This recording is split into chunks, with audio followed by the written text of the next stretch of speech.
नमस्कार मंडळी, मी वरद विजय चव्हाण तुम्हा सगळ्यांचं स्वागत करत आहे. म्हणजे आज रिलीज झालेला आहे सिद्धार्थ मल्होत्रा आणि जान्हवी कपूर स्टारर प्रेम सुंदरी हा रॉम कॉम सिनेमा.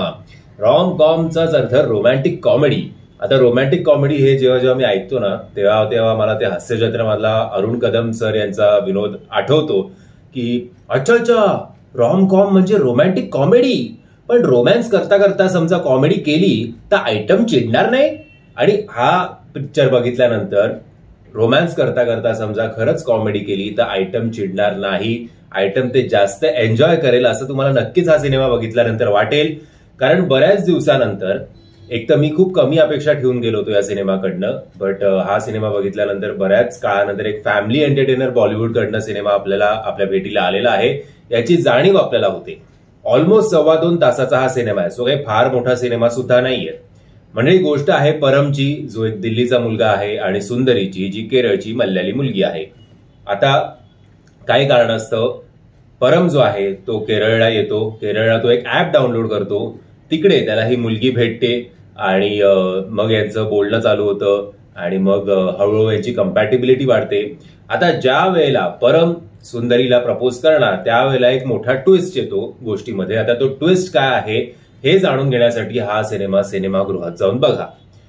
सिनेमाचा first half super light comedy, केरळचे एकदम स्टनिंग व्हिज्युअल्स असा फुल हार्डकोर झालेला आहे. मस्त मजा येते तो फर्स्ट हाफ बघायला. आणि second half full on family drama, emotions आणि एक असं त्यामुळे रोलर कोस्टर राईडने आपण जातो की हसत हसत अचानक आपल्या डोळ्यात पाणी येईल, अचानक आपल्याला दोघांची ऍक्टिंग, दोघांची केमिस्ट्री सुद्धा खूप चांगली वाटेल. मध्येच आपल्याला केरळचं चांगले सिनरी सुद्धा दिसतील, चांगली बऱ्यापैकी जमलेली गाणी सुद्धा आहेत. सो ओव्हरऑल एक कम्प्लीट पॅकेज तुम्हाला या सिनेमाच्या माध्यमातून बघायला मिळणार आहे. एक लाईट हार्टेड सिनेमा, जास्त उगाच डोक्याला ताणणे आणि उगाच इलॉजिकल काही सिक्वेन्सेस नाही आहेत असंच शेवटी हा सिनेमा बघितल्यानंतर म्हणावंसं वाटतं. एडिटिंगचं सुद्धा विशेष कौतुक, कारण त्यांनी खूप प्रयत्न केला आहे एडिटरने की सिनेमा खूप पेसी ठेवण्याचा, आणि बऱ्यापैकी तो सक्सेसफुल झाला आहे. 1-2 ओकेशन सोडून जिकडे उगाच ते खेचल्यासारखं वाटतं, पण ते अंडरस्टँडेबल आहे. एवढं काही एकदम क्लासिक किंवा कल्ट सिनेमा कुठलाही नसतो. ऍक्टिंग वाईज बघायचं झालं तर आय थिंक या सिनेमाचा शो स्टीलर खऱ्या अर्थी आहे सिद्धार्थ मल्होत्रा. त्यांनीच असं काम केलं आहे start to end, first frame पासून शेवटच्या फ्रेम पर्यंत.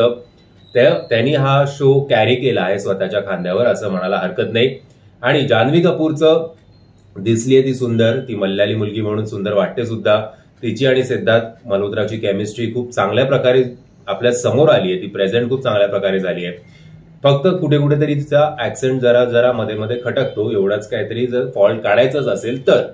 बट या दोघांच्या केमिस्ट्रीसाठी हा सिनेमा खरंच काही बघायला हरकत नाहीये. आणि मी म्हटल्याप्रमाणे की सिनेमा सुद्धा बऱ्यापैकी जमलेला आहे.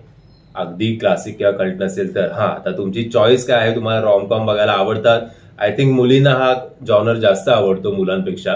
त्यामुळे आता बघा, तुम्ही तुमच्या बॉयफ्रेंडला, तुमच्या नवऱ्याला जरा असं जबरदस्ती करून, जरा इमोशनल ब्लॅकमेल करून जर तुम्हाला हा सिनेमा त्याला दाखवता आला तर एक चांगलं मनोरंजन तुमचं या विकेंडला या सिनेमाच्या माध्यमातून होईल.